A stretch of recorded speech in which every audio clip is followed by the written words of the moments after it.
So you're thinking of starting your own small business and you've consulted a few resources that are making you feel hopeful about the thought of doing so. Today's super practical and business focused video discusses the top signs that you are not ready to start your own business. A lot of us don't have those individuals in our own lives to consult and make sure we get that reality check, so to speak.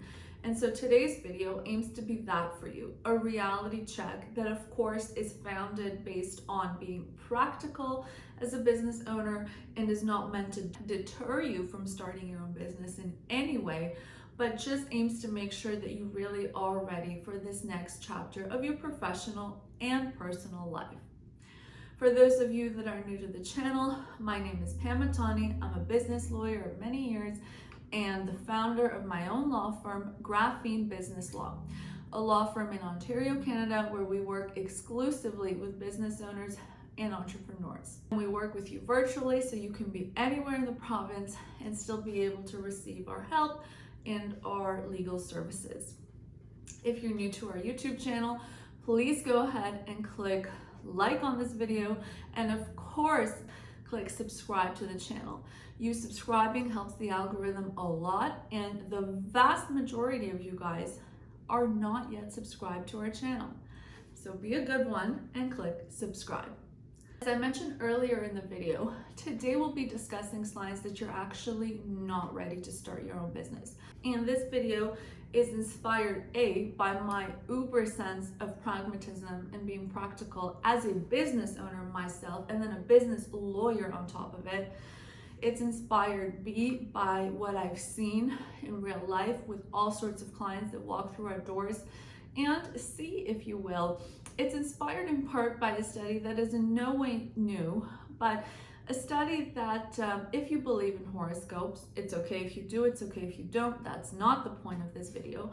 But if you believe in them, they've done a study once and they'd given people like this general blurb and they'd said if you resonate with this, the blurb was supposed to be their horoscope. 86% of people said that that horoscope, that daily horoscope, despite it not being their sign, despite nothing like that, just a blurb being handed to them and said, this is your daily horoscope, agree or disagree. 86% of people agreed that this blurb described them to a T. What am I trying to flesh out there? A lot of times for clickbait purposes, when you Google how to know if you're ready to start your business, or when you Google how to start your own business, you're going to get resources that are on the lighter side, if you will. You're going to get these resources that could relate to literally anybody.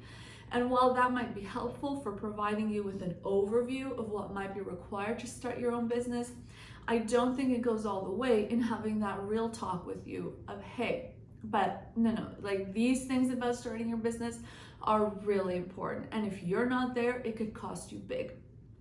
I'm gonna link in the description box down below multiple videos that we've covered on this channel in terms of mistakes you could make in starting your own small business, in terms of really good ways to go about starting your own business, costs associated with starting your own business, what not to do in starting your own business, all those topics we've covered.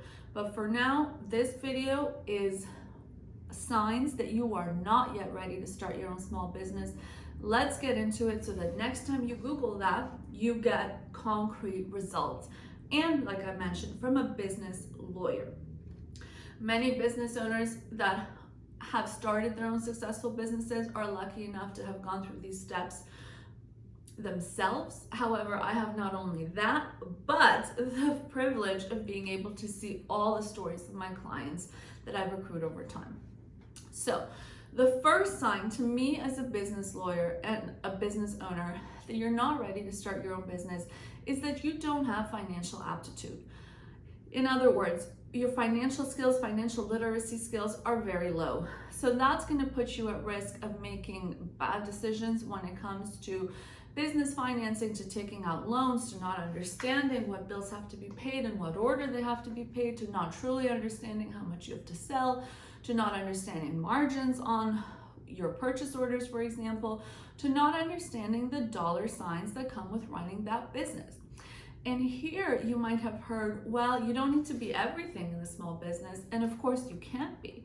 but that you can hire out and you can outsource and this and that. Again, where me as Pam Batani being super practical kicks in is how are you going to hire out when you're starting out a business and you have $0? No one's going to work for you for $0. So what variables do we have to play with? When you start out with $0, you're at $0. That's arguably not the variable you're playing with. So the variable that you can play with and you can invest into is your own human intelligence. So make sure you invest into that, and make sure you invest into your financial literacy skills so that you understand the ins and outs financially of your business. When you go on Shark Tank and they start asking you all these questions and you see most people have that moment at some point in their sales pitch, don't be one of those mouth breathers, okay? It's on you to know your dollar signs in and out. And if you don't, that to me is a huge red flag that you're not ready to start your own small business. And by the way, what are we going into business for? It's true we have all these social driven purposes and missions and visions these days, but how far are you going to be able to promote that social driven cause with $0? Understand the financial ins and outs of your potential business, because if you don't, it's a huge red flag that you're not going to make it. 2, the second sign that you're not yet ready to start your business is that you're still coy about sharing your business idea, whether it's a product or a service you're offering with other people. So if you think, and by the way, we've all been there, done that. We've all, I've had to have posts on social media that I don't share with certain individuals because I don't want to deal with the headache, and I don't want to deal with the eye rolls, and I don't want to deal with the negative attitudes and the haters, let's face it. But there's a difference between like 1 or 2 specific haters, in which case, why are you still having them on your socials to like go all through all these hoops every time you post? And there's another difference between, I'm not going to share this with anybody I know. I know the market's going to like it, but just my friends aren't. Well, your friends are human beings, and your family's human beings, and your neighbors are human beings. So if you're afraid to share this product with people that know you, unless it's something, unless you belong to a really niche community or hobby group that, yes, there's a chance that your mom and dad on Facebook or your super vanilla high school friends are not gonna be into some weird, maybe you have some, weird adult themed product you're selling, or some weird niche situation going on where people won't like it, but you've already tapped into your group of customers that will be into this product. That is a disclaimer here, in the sense that every rule has exceptions. But generally speaking, if you are scared to share your product with people that you know, that's not a good sign that you're ready to start a business. And if you're at that level, you should be asking yourself, why am I scared? Is it the product itself? Is it that people don't know the side of me? Is it I'm just worried that my product is garbage? What angle is that fear coming from? Because most of those angles are not going to lend themselves to you having a shot at being a successful business owner. The third item, and although this item discusses finances as well, it is truly, truly different from the first sign that you're not ready to start your own business, which of course was that you're not financially literate and you haven't invested in your financial skills. The third item is if you're just in it for the money. Now, it's okay to be in business to make money. As I mentioned at the beginning, the most noble social mission, social driven business out there is still going to need money to benefit more people and reach more people. However, if you're just in it to make money, well, I hate to break it to you, but as we've pointed out on this channel, most businesses, by far, most small businesses are not going to make it. So if you're in business just to make money, you're already facing the reality where almost definitely your small business won't make it, which means you're not going to make the money overall. So you need a little bit more special sauce to your business than that. If you're in business just to make money, there are, I think, immaturities there that you as a business owner need to address and be honest with yourself. I don't know if you heard the sirens, that's the honesty police. You need to be honest with yourself as to what's really going on here, because there are a lot of ways to make money on planet Earth, especially in today's times. So going through all the steps of starting your own business is one of the harder ways to make a dollar, and you need to be in it for a little more than money, because it's going to get difficult during those long nights and those gruesome days and those degrading phone calls and all those rejections that you're going to get, and the hating customer reviews and the this and that, and the suppliers, you know, screwing you over. You're going to have bad days where you need a little bit more, again, than money to tie you into that business, because you can make money through many avenues on earth outside of starting your own business. The fourth sign that you're not ready to start your own business is that you don't have a business plan. So it's not enough to be ready for a business and say you have a business plan, to say this is my product, this is my target market. And you'd be surprised how many people think that that's what it takes. And I think some of those lines have been blurred a little bit, because in today's times, sometimes that could be what it takes, in the sense of you work on your prototype, or if you're doing something by hand, or if you're offering a service like cooking food out of your kitchen or something like that, you put it on your social media. If somebody buys, they buy. If they don't, well, it costs you nothing. You made a meal you're going to eat yourself anyways, because human beings need to eat food. But big picture, if you're trying to go to that next level, and we have videos also on this channel on how to scale up quickly.